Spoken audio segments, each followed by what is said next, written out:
A K-State professor is suing the university over allegations her supervisor discriminated against her because of a disability. Rebecca Hackman-Ballman, professor of photography, filed a lawsuit last month in federal court. She alleges discrimination on the basis of disability, retaliation for engaging in a protected activity, interfering with the exercise of legal rights under the Family and Medical Leave Act, and retaliation for the exercise of legal rights under the FMLA. The problems affect her finger dexterity.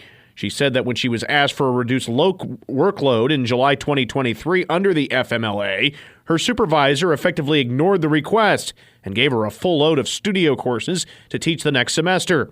She also requested time off for surgery to treat these conditions more than once. Her attorneys say the requests are considerable reasonable accommodations under the FMLA, as well as the ADA and other laws. According to court documents, K-State hired Hackman-Ballman as an assistant professor in 2013, and officials promoted her to associate professor in 2017 and a full professor last year. She said K-State officials, quote, incorrectly claimed certain tasks were essential to her job description. Local philanthropists soon may be able to see their names displayed on Sun City property for the right price. Manhattan City Commissioners Tuesday will consider funding part of the Seco Park Improvement Project with a proposed resolution allowing Parks and Rec staff to authorize naming rights for new and existing facilities and their amenities. The goal is to reduce the overall tax subsidy of the park upgrades by increasing private funding through donations and sponsorships. If passed, the resolution would allow for sponsorship opportunities ranging from $3,000 to $100,000. Commissioners only will discuss the proposed resolution on Tuesday. The resolution will come to a vote at the Commission's December 17th legislative meeting. This evening's meeting will get underway at 6 p.m. in City Hall. The Stormontville Health Center in Manhattan recently welcomed a new doctor with more than 27 years of experience aboard its primary care team. On Monday, Stormontville officially announced that Dr. Stefan Schamberg, a board-certified family medicine physician, joined the Manhattan campus primary care team at its 1325 Research Park Drive location. Dr. Schamberg earned his medical degree from the University of Kansas School of Medicine. He completed the family medicine residency program of Topeka, which brought him to Stormontville for the first time. He comes to Stormontville from Blue River Family Medicine here in Manhattan, where he first began serving the Manhattan community following a 20-year-long practice in Hiawatha. A local woman has been arrested by RCPD for criminal damage to property. Police arrested 37-year-old Allison Gann just prior to 10:30 a.m. Sunday at St. Paul's Episcopal Church in the 600 block of Points Avenue. Officers charged Gann in this case with single counts of criminal damage to property with a value between $1,000 and $25,000, possession of drug paraphernalia, and possession of an opiate, opium, narcotic, or stimulant.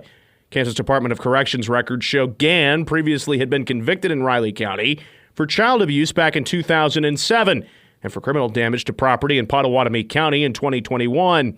Gann was booked into the Riley County Jail on a bond of $5,000. She remains confined at the time of this report. With Turkey Day fast approaching, K-State officials are reminding the public that wild male turkey populations have been on the decline both nationally and in Kansas.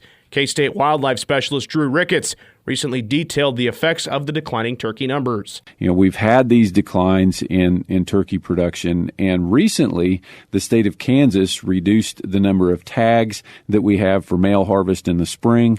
They also closed the fall turkey hunting season when you can harvest males or females. He added that the reduction in harvesting male turkeys should increase the number of male turkeys in the population.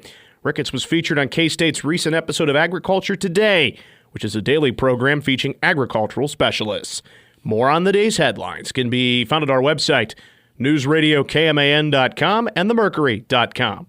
Good morning, I'm Troy Coverdale with your sports headlines. Coleman Hawkins totaled 19 points, 10 rebounds, and 5 assists as K-State defeated Longwood 80-64 in the third-place game at the Paradise Jam Tournament. I know him by nature. He wants to get his teammates involved and stuff like that, but at this point in his career and where we're at, we need him to be a guy who, will put up shots and make them, obviously. But put up, the more he puts them up, the more he does this. Now teams are going to have to adjust, and it'll create other things for other people. Coach Jerome Tang, after Hawkins made 7 of 10 from the field, including 5 3-pointers, en route to his first double-double with the Wildcats.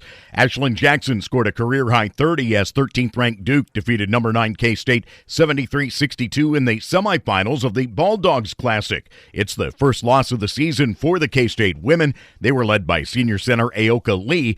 Senior guard Serena Sundell had 15 points. Lee finished with 16. The loss puts K-State into a 1 o'clock tilt tomorrow afternoon on News Radio KMAN and Sunny 102.5. They'll take on DePaul.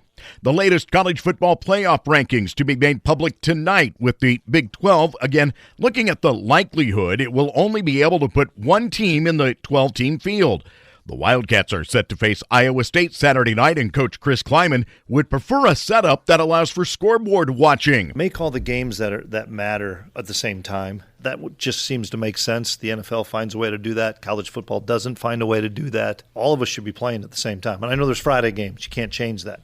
But on Saturday, put them at the same time. But instead, we're still part of Pac-12 at night. It's just what we are. We should all be playing at the same time so that nobody can look at the scoreboards. Nobody can know before you go into it. K-State and Iowa State to kick at 6:30 Saturday. Pregame coverage at 2:30 that afternoon with PowerCat Game Day on News Radio KMAN and 101.5 K-Rock. Have a great day. I'm Troy Coverdale.